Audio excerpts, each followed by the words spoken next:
Hey everyone, tonight we're going somewhere a little less organised and a lot more chaotic. A place where the passionate speeches about freedom were often drowned out by the rumbling of empty stomachs and the unnerving click of a rusty musket. We're travelling back to the early 19th century, to a war where your uniform was whatever you were wearing when you left the farm, and your weapon was less a tool of revolution and more a danger to yourself and everyone standing near you. Welcome to the Mexican War of Independence, where your revolutionary spirit was high, but your supplies, training and life expectancy were critically low. So before you get comfortable, take a moment to like the video and subscribe, but only if you genuinely enjoy what I do here. And let me know in the comments where you're tuning in from and what time it is for you. It's always fascinating to see who's joining us from around the world. Now dim the lights, let your mind wander, and allow the gentle rhythm of my voice to lull you towards sleep. Maybe settle in, pull your blanket a little closer, and let's ease into tonight's journey together. Let's be clear, you didn't join the rebellion because you were an enlightened philosopher steeped in the writings of Rousseau and Voltaire. You're a peasant farmer, a miner from Guanajuato, or perhaps a low-level artisan in a small village. Your life is governed by two unshakable realities, the Spanish colonial caste system and back-breaking poverty. For 300 years, your country has been ruled by Spain, a distant kingdom that sees Mexico, or New Spain, as its personal treasure chest. A tiny elite of Spanish-born administrators, the Peninsulares, hold all the power, all the wealth, and all the important jobs. Below them are the criollos, people of pure Spanish descent born in Mexico. They have land and some wealth, but are shut out of the highest levels of government. And then there's you. You're likely a mestizo of mixed Spanish and indigenous heritage, or perhaps you are of pure indigenous descent. For you, the system offers little more than hardship. You pay crippling taxes to a king you'll never see. You work in silver mines that make Spain rich while you remain poor, or you farm a small plot of land that barely feeds your family. You are a subject, not a citizen. So, when, on the morning of September the 16th, 1810, a charismatic but unconventional priest named Miguel Hidalgo y Costilla rings the church bells in the small town of Dolores and delivers a fiery speech, you listen. He doesn't speak of abstract political theory. He speaks your language. He speaks of ending the tribute payments, of reclaiming the land, of casting off the yoke of the hated Gachupianes, a derogatory term for the Spanish-born elite. He holds up a banner of the Virgin of Guadalupe, a symbol deeply resonant with the common people. This is not just a revolution, it's a crusade. You don't join because you've read a pamphlet on liberty. You join because you are desperate, you are angry, and for the first time in your life someone is offering a glimmer of hope, a chance to fight back. You grab the only weapon you have and you join the growing, chaotic and utterly unprepared army of the insurgency. What is your weapon? It is not a standardized, state-issued musket. The Spanish crown made sure that modern weapons were kept firmly in the hands of its own professional soldiers. So, you bring what you have. For most, this is a machete, the long, heavy blade you use every day to cut sugar cane or clear brush. It's a formidable farming tool, but against a Spanish soldier with a bayonet-tipped rifle, it's a prayer in the face of a storm. Others in the crowd carry farming tools, sharpened hoes, sickles, or simple wooden pikes. Some of the miners have brought their blasting tools. A few, perhaps those who live on the frontier, have old, unreliable colonial-era muskets, passed down through generations, their mechanisms rusted and their accuracy questionable at best. The most common ranged weapons in this peasant army are slings and bows and arrows. the ancient tools of your indigenous ancestors. Your uniform is the simple white cotton shirt and trousers, the manta that you wear every day. Your shoes are leather huarachis, or, more likely, you are barefoot. You have no formal training. You do not know how to march in formation, how to execute a flanking manoeuvre, or how to properly load and fire a musket in a disciplined volley. You're not a soldier. You're part of a mob, a passionate, righteous, and terrifyingly disorganized horde. In the first few days, this is enough. Hidalgo's army swells from a few hundred to tens of thousands, a massive moving river of humanity. You march from town to town, and the small Spanish garrisons are simply overwhelmed by your sheer numbers. The rebels take cities like Celaya and Guanajuato, not through brilliant military tactics, but through furious, chaotic assaults. But how does this massive army eat? It doesn't have supply lines or logistical core. It lives off the land. This is a polite way of saying it is in a constant state of pillaging. As you march, you liberate food from the wealthy haciendas owned by the Spanish elite. You take their cattle, their grain, their wine. For a man who has lived his life in poverty, this is a heady, exhilarating experience. But it is not sustainable. There is no system of distribution. Food is taken and consumed chaotically. Some days you might feast on roasted beef. Most days you're back to chewing on a piece of dried maize, never knowing where your next meal is coming from. The army is a hungry beast, and its hunger drives it forward, but it also creates chaos and alienates potential allies among the wealthy criollos who watch in horror as their estates are looted. Your first taste of real combat is likely the assault on the city of Guanajuato. The Spanish forces and the city's elite have barricaded themselves inside the Alhóndiga de Granaditas, the massive public granary. It is a stone fortress. Hidalgo's army, a sea of thousands of peasants and miners armed with machetes and torches, surrounds it. There is no room for sophisticated tactics here. It is a brutal, frontal assault. You and your comrades surge forward against walls from which professional Spanish soldiers are firing muskets with deadly accuracy. Men fall all around you. The air is thick with smoke.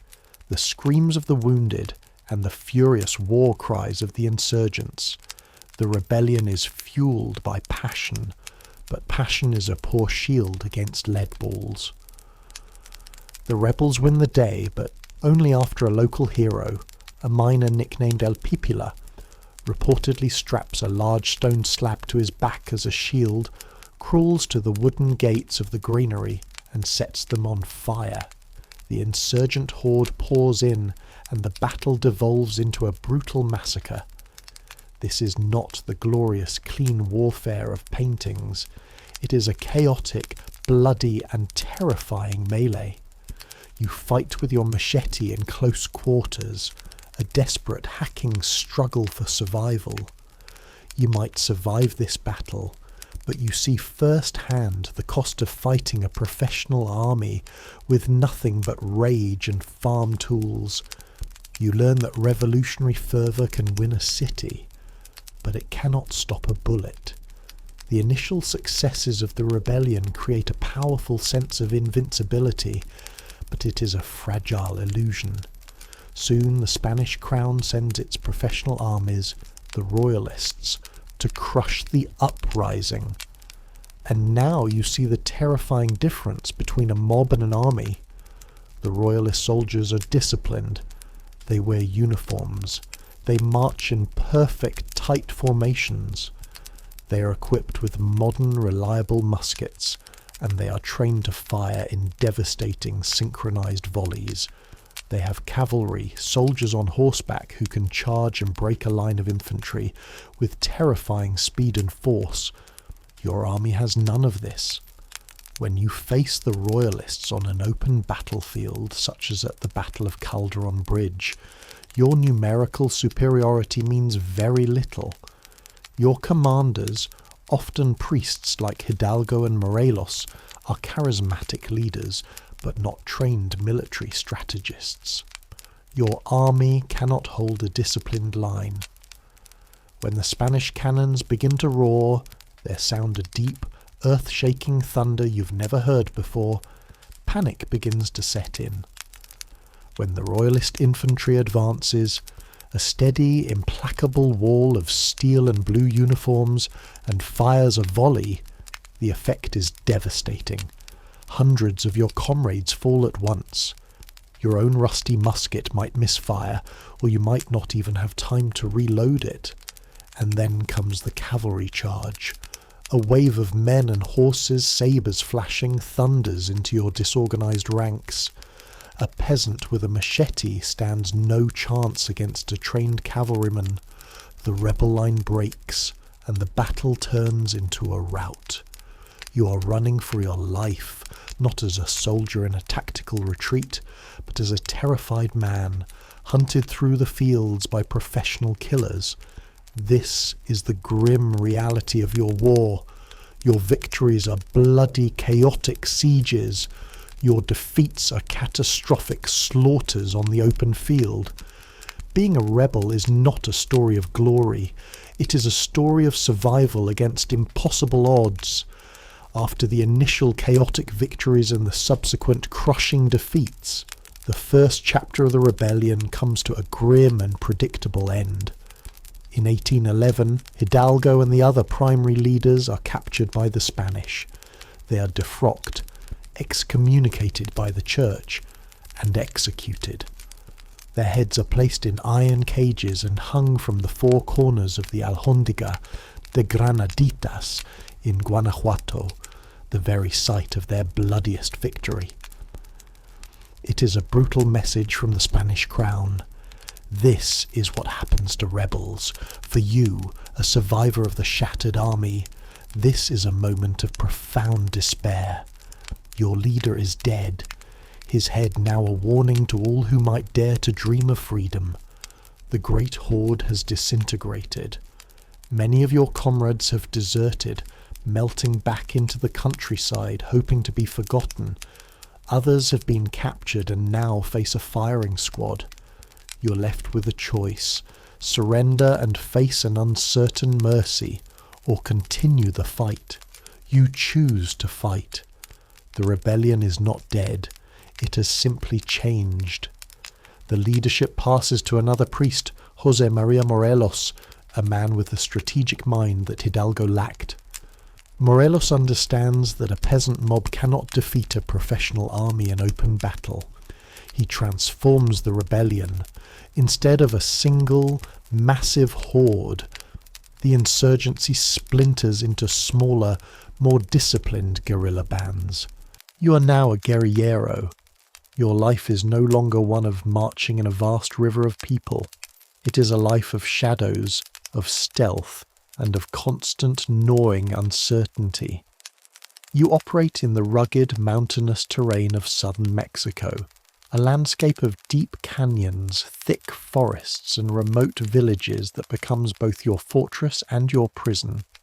Your new commander is not a priest, but perhaps a local landowner or a tough, charismatic bandit who has declared himself a patriot. Your unit is small, maybe 50 or 100 men. Your daily life is no longer about preparing for a great battle. It is about survival and attrition. Your new strategy is the war of fleas. You do not engage the main Spanish army. You harass it. You emerge from the mountainside to ambush small Spanish patrols, to capture their weapons and supplies. You disrupt their communication lines, attacking couriers and raiding supply depots. You melt back into the forest before the royalists can organize a response. You become a ghost, a constant, irritating and deadly presence that the Spanish can never seem to pin down. You learn the land intimately. Every hidden path, every cave, every stream that can hide your trail. The brutal heat, the swarms of insects, the treacherous terrain, these are now your greatest allies, for they wear down the Spanish soldiers who are unaccustomed to this harsh environment. But this life is incredibly hard. You are perpetually on the move, never sleeping in the same place for more than a few nights. Your diet is even worse than before. You live on what you can forage, wild plants, roots, the occasional iguana, and on the food that is given to you by sympathetic villagers. You're dependent on the support of the common people, the very people you're trying to liberate. They are your eyes and your ears. They provide you with information on Spanish troop movements. They give you shelter when you're wounded, and they share their meagre food supplies with you. But your presence puts them in mortal danger. The Spanish, frustrated by their inability to crush the guerrilla bands, resort to a brutal counterinsurgency strategy. When they cannot catch you, they punish those who help you. You watch in helpless rage from a hidden ridge as royalist soldiers march into a village that gave you shelter the night before. You see them burn the houses, slaughter the livestock, and execute the village leaders as a warning to others. This becomes the true horror of your existence. Your fight for freedom is bringing unimaginable suffering upon your own people. You are caught in a terrible paradox. To continue the war is to cause them pain, but to surrender is to abandon the cause and ensure their suffering continues under Spanish rule. The weight of this guilt is heavier than any musket. Years pass. The war drags on, a grinding, bloody stalemate. The initial patriotic fire has cooled, replaced by a weary, grim determination. The internal politics of the rebellion begin to fracture. The war has devolved into a collection of regional conflicts, led by various warlords, men like Vicente Guerrero and Guadalupe Victoria, each controlling their own territory, sometimes fighting amongst themselves as much as they fight the Spanish. Your loyalty is no longer to a grand, unified cause, but to your immediate commander and to the men who fight beside you. Your world has shrunk to this small band of exhausted, desperate men. Comrades die, not just from Spanish bullets, but from disease. Dysentery, malaria, and typhoid sweep through your hidden camps. A simple infection from a cut can be a death sentence. You're often hungry, your clothes are in rags, and you haven't seen your family in years. You hear rumours that your village was punished, or that your wife and children have fled. The hope that fueled you in 1810 has become a distant, flickering ember. You no longer fight for a glorious future. You fight simply to see the next sunrise. Then, after a decade of brutal warfare, the end comes in a way no one, least of all you, could have predicted. Independence is achieved, but not by your hand. In 1821, a new plan emerges, not from the rebel camps, but from the royalist side. A high-ranking conservative Criollo officer named Agustín de Iturbide, a man who had spent years ruthlessly hunting down rebels like you, decides to switch sides. He sees an opportunity. He makes a deal with the remaining guerrilla leaders, including your own commander, Vicente Guerrero. Together they form the Army of the Three Guarantees, promising religion, independence, and union. The Spanish, weakened by political turmoil back home and facing a united front in Mexico, are finally forced to recognize Mexico's independence.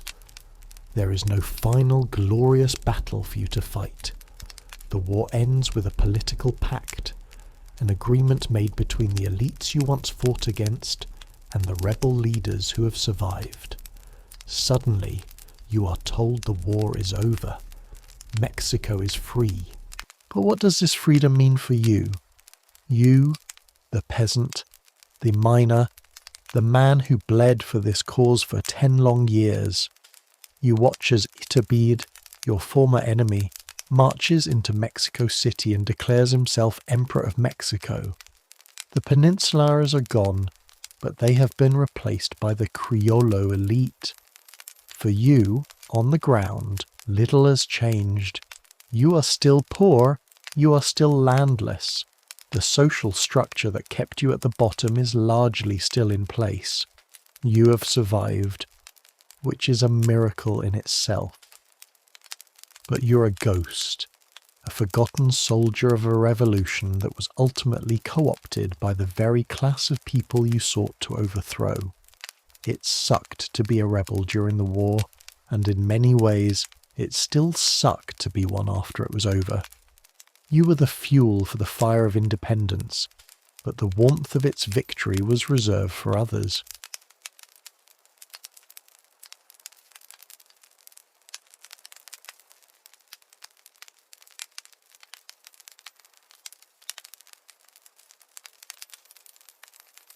By the late 4th century AD, the old gods were dying. The Roman Empire, which had once built magnificent temples to Jupiter, Apollo and Minerva, was now in the grip of a new fervent faith, Christianity. In 391 AD, the Emperor Theodosius the Great issued a series of edicts that effectively outlawed paganism. Temples were ordered to be closed, their treasures confiscated, their eternal flames extinguished. The great statues of the gods were toppled and smashed. The Serapeum of Alexandria, one of the most magnificent pagan temples in the world, was destroyed by a Christian mob. The oracle at Delphi fell silent. Across the vast expanse of the empire, from the misty shores of Britannia to the deserts of Syria, a religious and cultural world that had existed for over 1,000 years was being systematically dismantled. It was the twilight of the gods, a forced extinction of ancient beliefs. But in one remote, sun-scorched corner of the empire, one last bastion of the old ways held out. Far to the south, deep in Upper Egypt, on a small rocky island in the middle of the Nile River, the temple of Isis at Philae refused to die.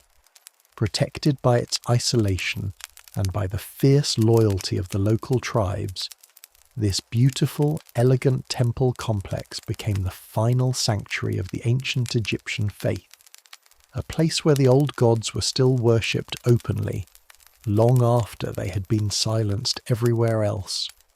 Philae was not just a temple, it was a testament to the resilience of belief, the last echo of a world that was vanishing into memory. For nearly 2 more centuries after the edicts of Theodosius, the priests of Isis would continue to perform their ancient rites, their chants carrying across the water in a final defiant prayer to a pantheon of gods on the verge of oblivion. The island of Philae had been a sacred site for centuries, but it rose to prominence during the Ptolemaic dynasty, the period when Greek rulers governed Egypt after the death of Alexander the Great. They, along with the Roman emperors who followed, were captivated by the cult of Isis. She was not just a local Egyptian deity. By this time her worship had spread across the entire Mediterranean. Isis was a universal goddess. She was a mother figure, a bringer of magic, a symbol of resurrection and eternal life through her myth of reassembling her murdered husband Osiris.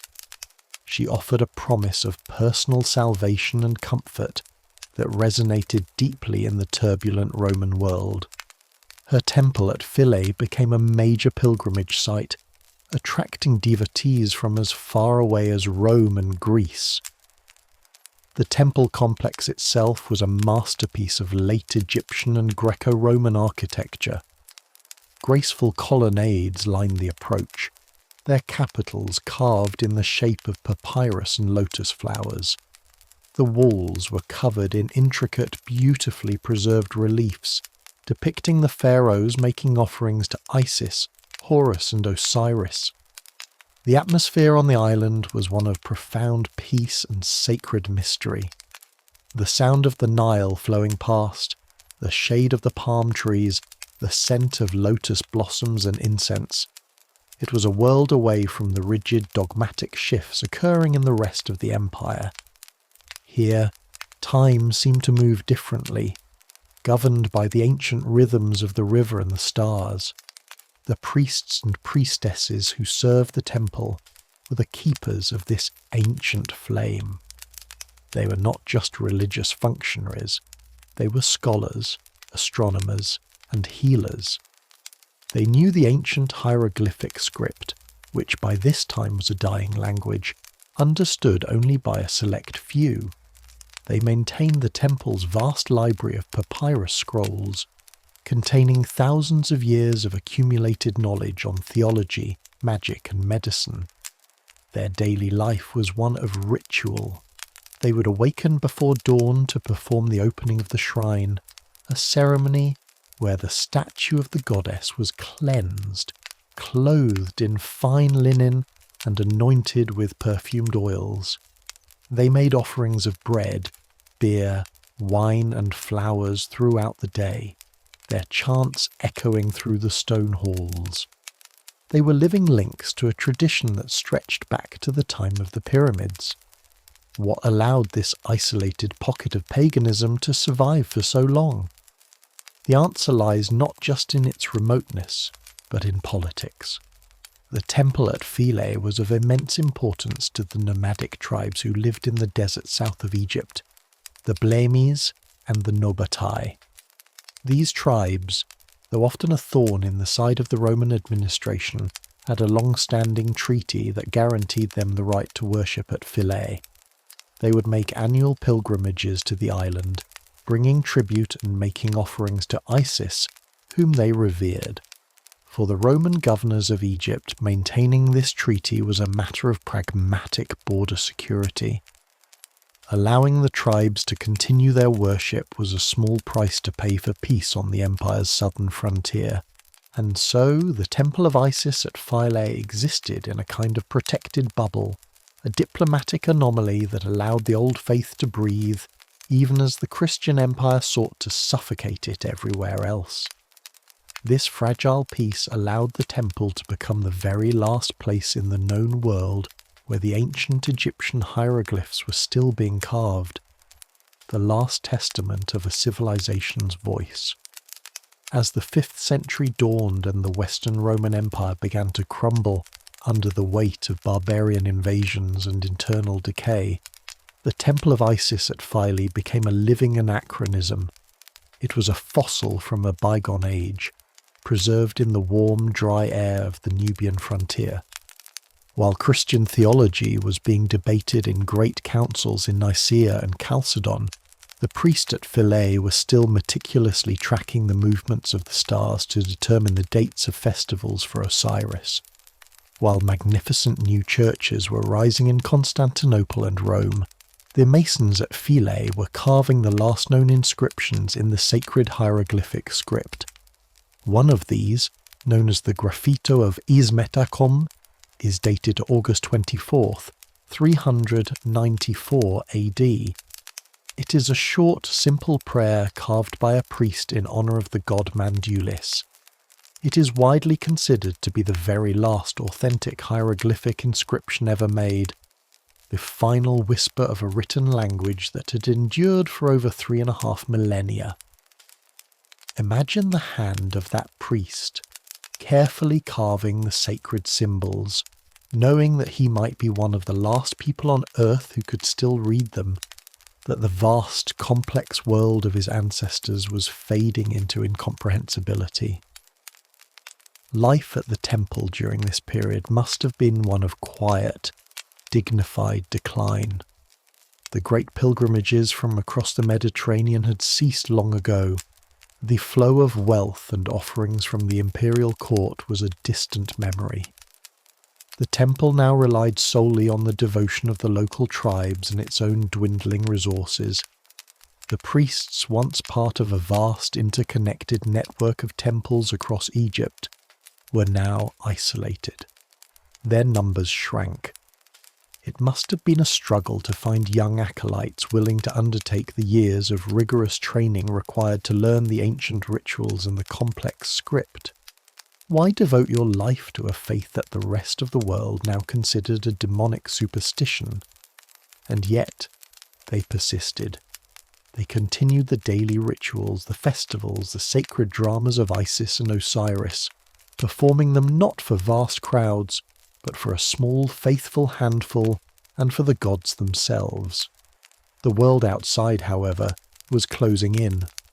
The Christian faith in Egypt, particularly the Coptic tradition, was fervent and uncompromising.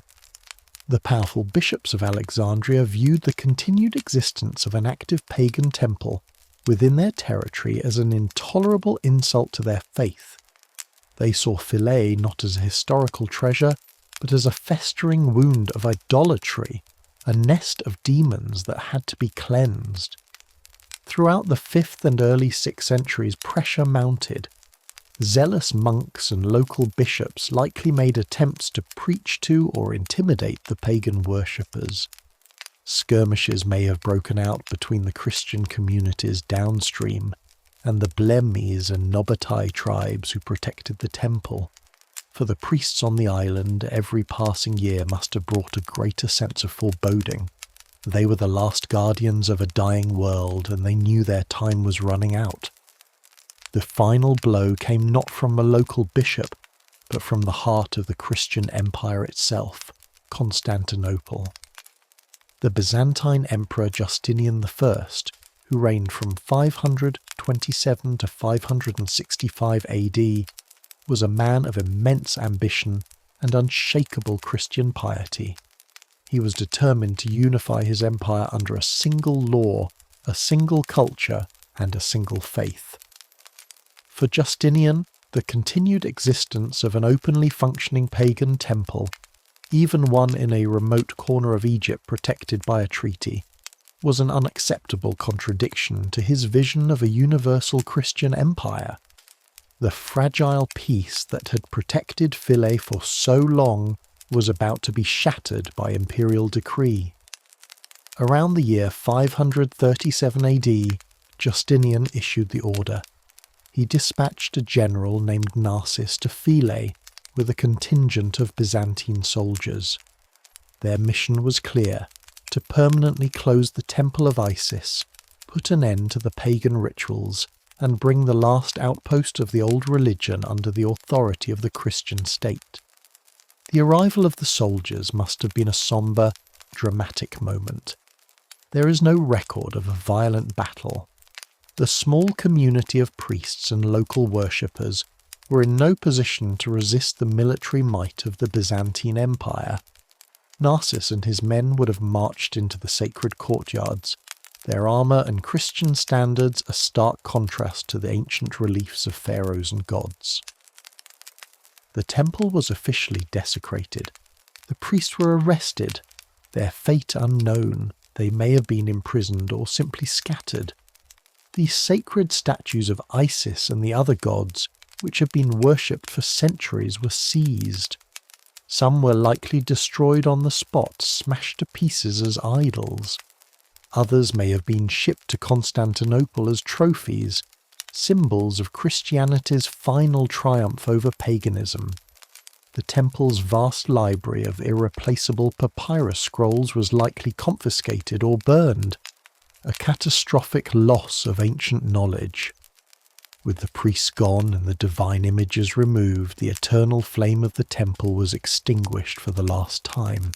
After thousands of years of continuous worship, the gods of Egypt had been rendered homeless and silent. But the story of Philae did not end with its closure. It ended with its conversion. Soon after the pagan rites were suppressed, the main hall of the Temple of Isis was repurposed into a Christian church. The beautiful, vibrant reliefs on the walls were not entirely destroyed, but they were Christianized. Crosses were carved over the ancient symbols. The Ankh, the Egyptian symbol of life, was reinterpreted as a form of the cross. A Christian altar was built in the sanctuary where the statue of Isis once stood. The temple that had once echoed with chants to Osiris now resonated with the sound of the Coptic liturgy and prayers to St. Stephen, to whom the new church was dedicated. This act of appropriation was the ultimate symbol of the New World Order. The old gods were not just defeated, their very homes were colonized, their sacred spaces overwritten with the symbols of the faith that had replaced them. And so the last pagan temple of the Roman world fell, not with a bang, but with the quiet chipping of a mason's chisel carving a cross into the face of a goddess. For centuries the island of Philae had been a beacon of an ancient faith, a place where the memory of pharaohs and the magic of Isis endured against the tide of history. But in the end, not even the most powerful of goddesses could stand against the will of an emperor and the inexorable march of a new religion. The Nile continued to flow past the island, a silent witness to the rise and fall of gods and empires, its waters carrying away the last whispers of a faith that had defined a civilization.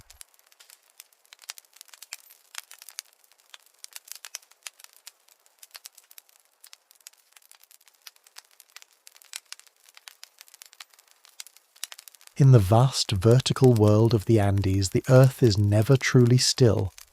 The mountains, which the Inca Empire called home, are a place of breathtaking beauty and terrifying power, a landscape of jagged peaks, deep canyons, and a sky so clear it feels like you could touch the stars. But this is a land born of immense geological violence, a place where the ground itself is alive, groaning and shifting under the immense pressure of its own creation. For the Inca, an earthquake was not a random geological event to be measured on a scientific scale. It was a conversation. It was a shiver running through the body of a god, a message from the very fabric of the cosmos, a sign that the delicate balance between the human world and the divine world had been dangerously disturbed. To feel the earth move beneath your feet was to feel the stirring of a deity, and the Inca people dedicated their lives, their rituals, and even their architecture to understanding and appeasing these powerful earth-shaking forces. At the heart of the Inca worldview was the living earth itself, the goddess known as Pachamama, or Mother Earth. She was not a distant, abstract deity. She was the soil that produced their crops, the rock that formed their mountains, the very ground they walked upon. She was a nurturing, life-giving force, the source of all fertility and sustenance. But Pachamama was not always gentle.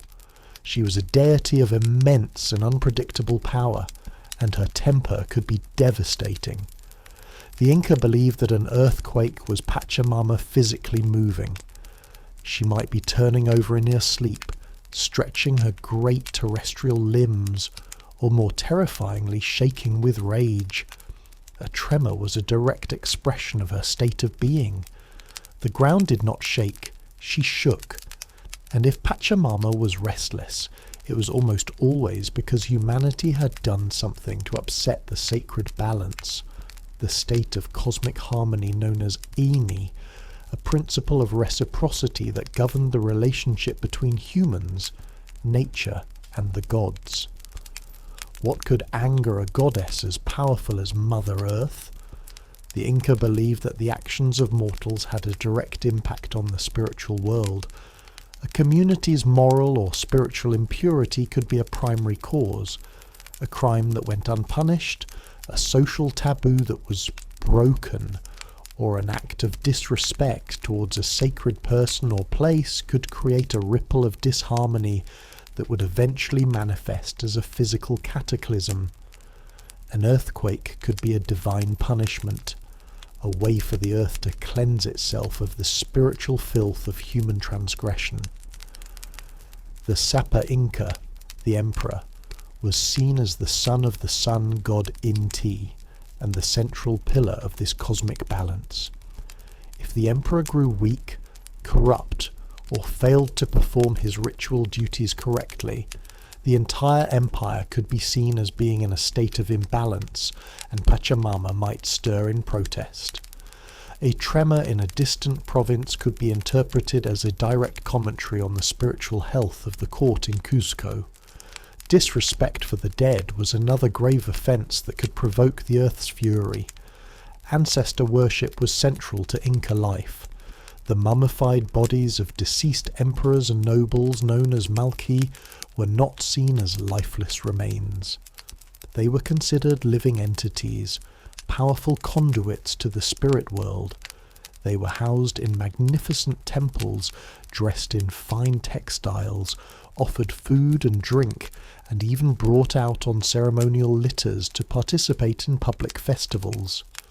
The Inca believed that these ancestors could intercede with the gods on their behalf. If a mummy's tomb was disturbed, if its rituals were neglected, or if it was shown disrespect, its spirit could become angry.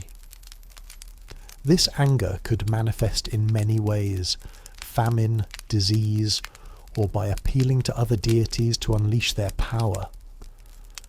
An earthquake could therefore be a message from your great-great-grandfather, a posthumous complaint that you hadn't been bringing him enough high-quality corn beer. While Pachamama was the primary earth deity, she was not the only god associated with tremors.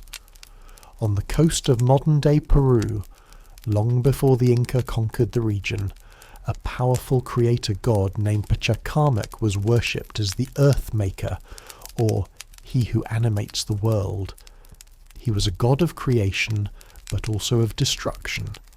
His oracle, housed in a massive adobe temple complex near present-day Lima, was one of the most important and feared in the Andes. Pilgrims would travel for hundreds of miles to consult the oracle, leaving lavish offerings in the hope of receiving guidance or appeasing the god. Pachacamac was specifically believed to be a god of earthquakes. When the ground shook on the coast, it was Pachacamac, not Pachamama, who was believed to be stirring. The Inca, with their genius for cultural and religious assimilation, incorporated Pachacamac into their own pantheon after conquering the coast, recognizing his immense power and continuing to pay him tribute to keep the coastal plains stable. They understood that different lands were governed by different divine tempers. The Inca also believed the world was divided into three realms: the Hanan Pacha, the upper world of the gods, the Kay Pacha, the middle world of humans, and the Yuku Pacha, the underworld. The underworld was the domain of Supe, the god of death and demons. Tremors and volcanic eruptions were often seen as disturbances emanating from the Yuku Pacha, a sign that the boundaries between the worlds were becoming unstable. An earthquake could be a moment when the underworld was literally breaking through into the world of the living, a terrifying and chaotic event that required immediate ritual intervention to restore order. So, when the earth began to shake, how did the Inca respond? Their reaction was immediate, ritualistic, and aimed at restoring the sacred balance of Aini.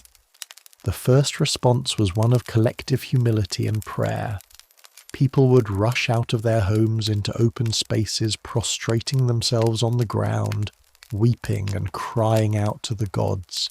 They would confess their sins aloud, believing that their personal and collective transgressions were the cause of the disaster. Priests would immediately begin performing rituals of appeasement, seeking to calm the angered deities. These rituals almost always involved sacrifice. For a minor tremor, the offerings might be simple but precious. Coca leaves, a sacred plant used in all Inca rituals, would be burned as an offering, their fragrant smoke carrying the prayers of the people up to the heavens. Fine corn beer or chicha would be poured onto the ground as a libation, a direct offering to quench the thirst of Pachamama. Beautifully woven textiles, some of the most valuable commodities in the Inca Empire, would also be burned. The Inca believed that the gods appreciated the finest human craftsmanship, and that consuming these precious goods in a sacred fire was a powerful act of devotion. Animal sacrifice was also a common response. Llamas, particularly pure white or brown ones, were considered sacred animals and were often sacrificed to the gods.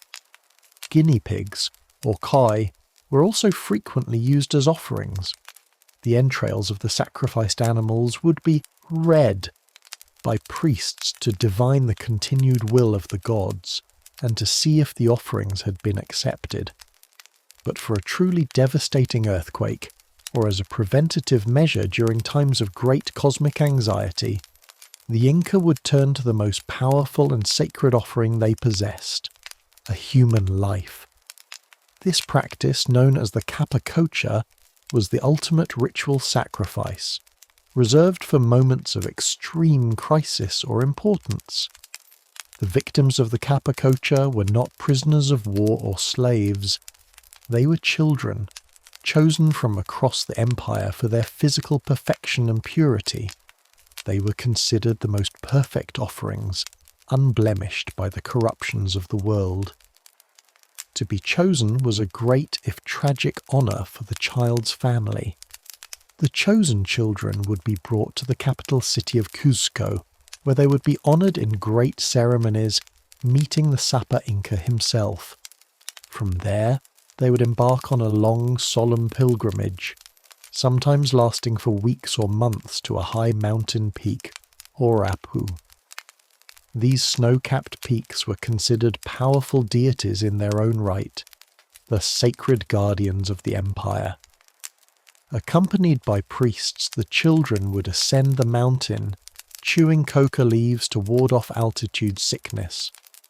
Upon reaching the summit, they would be given a large amount of chicha to drink, an intoxicating brew that would lull them into a deep, placid state.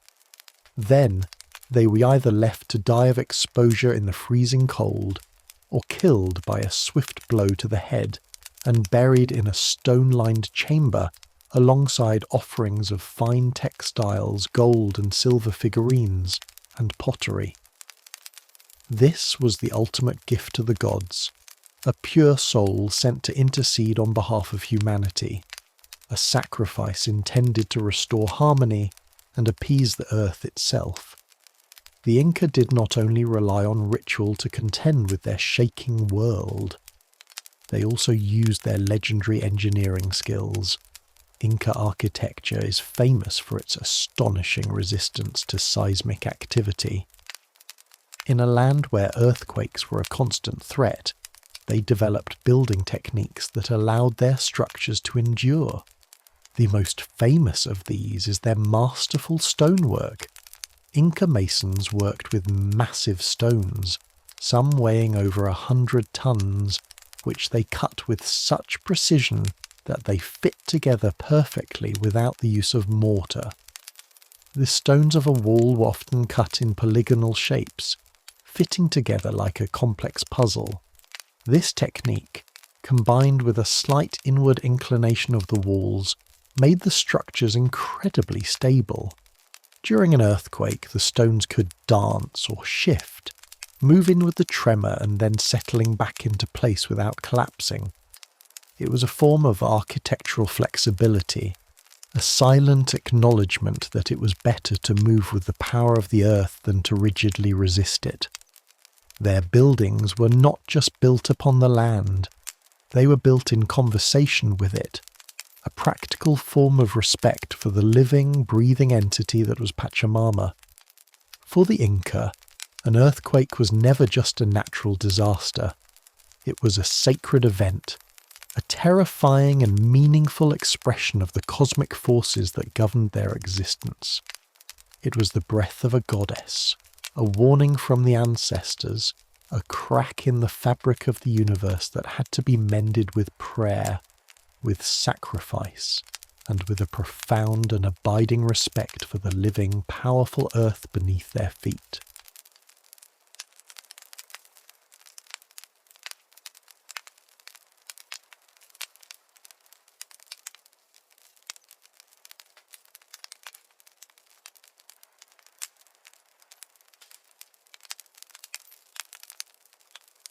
The last gilded carriage has clattered out of the courtyard, its sound fading into the cold Vienna night.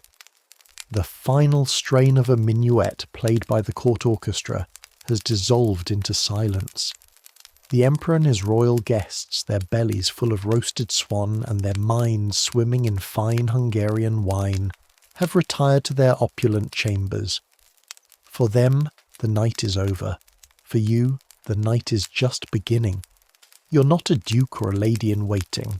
You're a low-level servant in the Habsburg court, perhaps a scullery maid or a kitchen boy, and you have been waiting in the shadows for this moment. As the great doors of the banquet hall swing open, you are met not with lingering glamour, but with a scene of polite aristocratic devastation. This is the other side of royal splendour, the monumental, back-breaking and utterly invisible task of cleaning up after a royal banquet.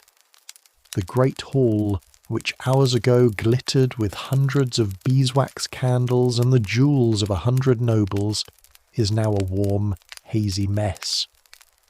The air hangs thick with the smells of spilled wine, melted wax, rich gravies, and the collective perfume of the Austro-Hungarian elite.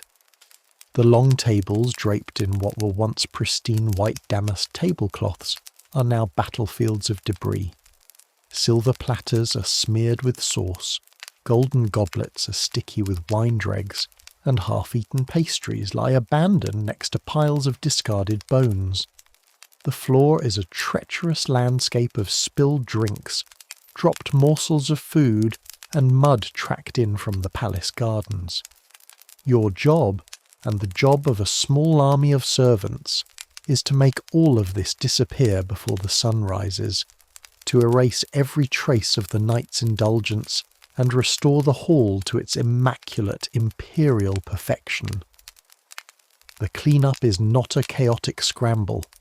It is a ruthlessly efficient operation, governed by the same strict hierarchy that defines all court life.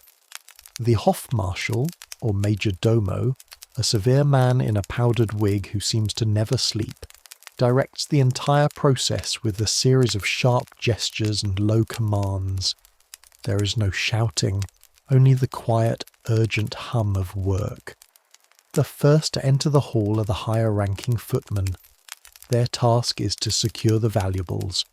They move with practiced speed, collecting the solid silver plates, the gold-inlaid cutlery, and the heavy crystal goblets. Every single piece is counted.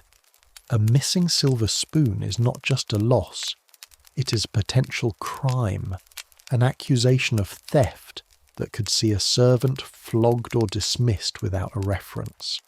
The footmen carefully place these items onto wheeled carts to be taken to a secure pantry for inventory and cleaning by a specialised staff. Next, they gather the fine linens. The tablecloths, some of them hundreds of feet long and woven with a Habsburg crest, are stained with wine, grease and wax. They are carefully folded, the stains noted, and taken away to the royal laundry, a separate department of the palace with its own staff of washerwomen who will spend the next 2 days boiling, scrubbing and bleaching them back to their pristine state. Once the tables are stripped of their finery, the real mess is revealed. And now, your turn has come. The lower-ranking servants, including you, are sent in to deal with the food. The mountains of leftovers are not simply thrown away. In the highly structured world of a royal household, there were complex and jealously guarded rights to the scraps. The best leftovers, the deserving leftovers, go to the highest-ranking kitchen staff. The royal chef and his senior assistants get to claim the mostly untouched cuts of venison, the elaborate sugar sculptures and the fine pastries. They'll either take them home to their families or sell them for a small profit. The next tier of servants, the footmen and personal attendants, get the next pick. Then comes your turn. You and the other scullery maids and kitchen hands descend upon the tables with wooden buckets. Your prize is the dregs, the gnawed-on bones that can be boiled for soup stock, The hardened heels of bread loaves, the scraps of meat clinging to a carcass, the broken pieces of tart. This is not just a perk of the job. For many servants, these leftovers are a vital part of their compensation, a way to supplement their meagre wages and feed their own families. You learn to be quick and strategic, grabbing what you can before someone else does. Finally, after all the servants have taken their share, whatever remains is collected. This last collection of scraps, often little more than bones and stale bread, might be distributed to the poor and the beggars who wait patiently at the palace gates. It is a calculated act of charity, a way for the crown to display its benevolence while efficiently disposing of its waste. With the food cleared, the real physical labour begins. The tables themselves, massive oak structures, must be disassembled and carried out of the hall. Then, the floor. You're given a coarse brush and a bucket of hot soapy water. On your hands and knees you begin to scrub the stone floors, working your way across the vast expanse of the hall. The work is punishing on your back and knees.